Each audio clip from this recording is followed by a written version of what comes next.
Hi friends, so today I'm going to take up soaps and detergents topic, and this is a part of class 10 curriculum CBSE. So I'll start with the definition. I've already written here. Soaps are sodium salt of long chain carboxylic acid. So sodium salt, long chain of carboxylic acid. So carboxylic acid is basically COOH group, functional group.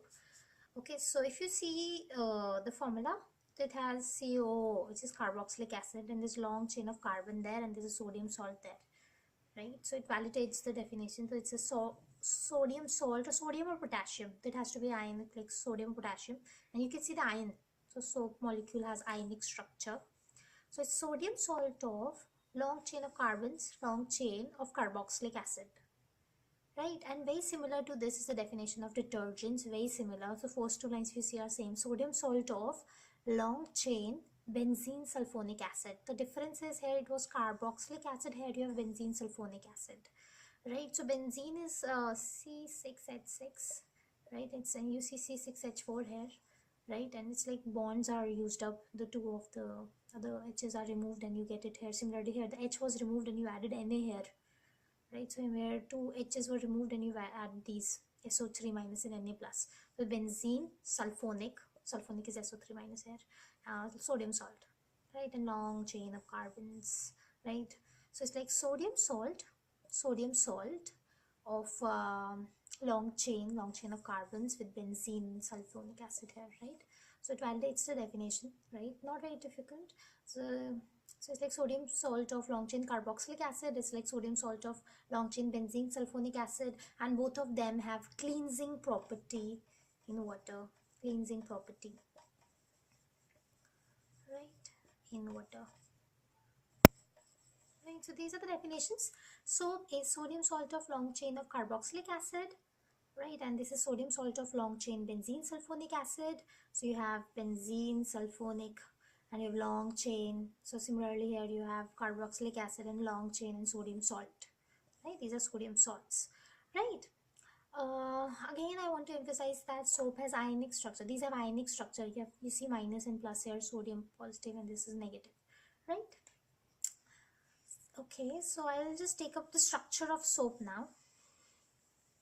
So soap molecule has a tadpole like structure. Just write here.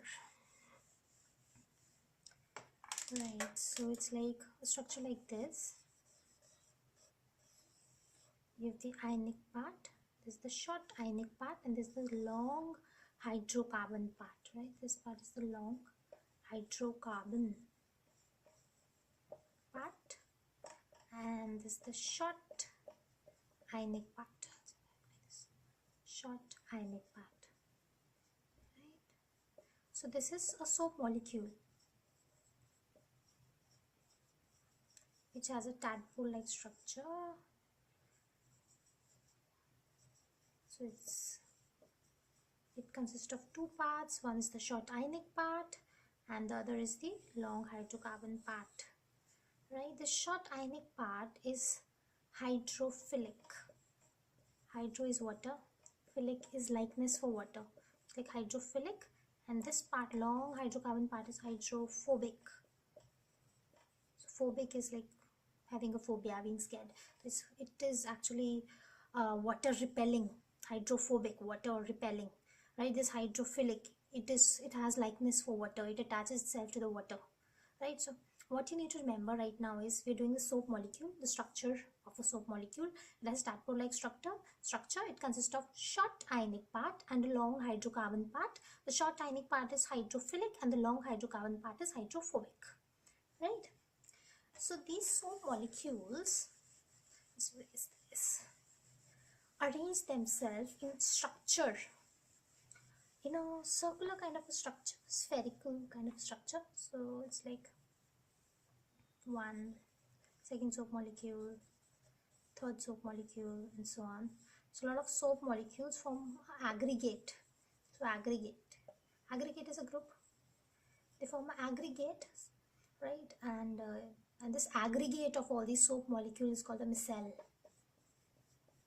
Right, so the spherical aggregate of soap molecules called the micelle. This micelle entraps the grease or the dirt particle in between. So this long hydrocarbon part uh, is getting attached to the grease or the dirt particles in the. So this is actually the cleansing action of soap that we are doing. Like if a maybe cloth contains a lot of dirt, that this and you add soap to it, the soap arranges itself in the form of this aggregate called micelles in the water, and then it is going to attach to the grease or the dirt particle, this part, the hydrocarbon part, and the ionic part is going to attach itself to the water, right? So this attaches itself to the grease, this attaches itself to the water, and then you agitate it in water. This micelle containing the dirt goes into the water. The water gets dirty but the cloth gets clean. So this part has attached itself to the water, this had attached itself to the grease particle or the dirt particle or the oil particle, the dirt which has to be removed from the cloth, and this entraps it, right? The micelle is going to entrap that grease particle, and then when you throw water it or agitate it in water, this micelle containing the grease particle, it's going to get into the water and get separated from the cloth when you agitate it, right? So this is how it functions. Okay, so there's this sometimes asked was explain the cleansing action of soap, or it's sometimes asked like why do you need to agitate the cloths in water? To separate the micelle from it, basically. So this micelle containing the grease particle has to be removed from the surface of cloth, right? So that goes into the water. Next we'll do that one drawback of soap is that it only works with soft water, right? And the detergents show the cleansing action in both hard and soft water. Hard and soft water both work well in both. So hard water is water containing calcium and magnesium ions, right? What this hard water, right? Calcium, any water containing calcium and magnesium ions is hard water. And soaps do not work well in hard water. They work well with soft water, which do not contain these ions, but they do not work well with hard water. This is because most of the soap get wasted in reacting with these calcium and magnesium ions present in the hard water. And when so most of the soap gets wasted like that, and when they react, it forms a scum, right? So this is an insoluble precipitate, right, which hinders the action of the soap, hinders the cleansing action of the soap, right? So I'll just repeat it again, right? So hard water is water containing calcium magnesium ions. Soap works well with soft water but does not work well with hard water, right? This is because when you add soap to hard water, most of the soap gets wasted in reacting with these calcium and magnesium ions, and they form an insoluble precipitate called scum, which hinders with the cleansing action of the soap, right? Detergents, whereas do not form scum with calcium magnesium ions, they form lather. Lather is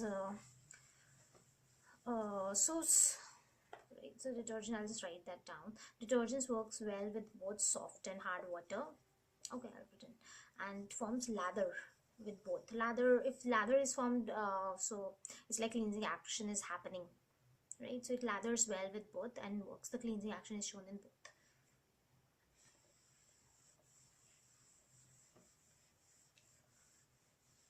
We'll just cover the difference between soaps and detergents now. First can be the definition. I'll just tell the rest. So one, you can tell the definition that we just did. Second, you can tell that soaps do not work with hard water.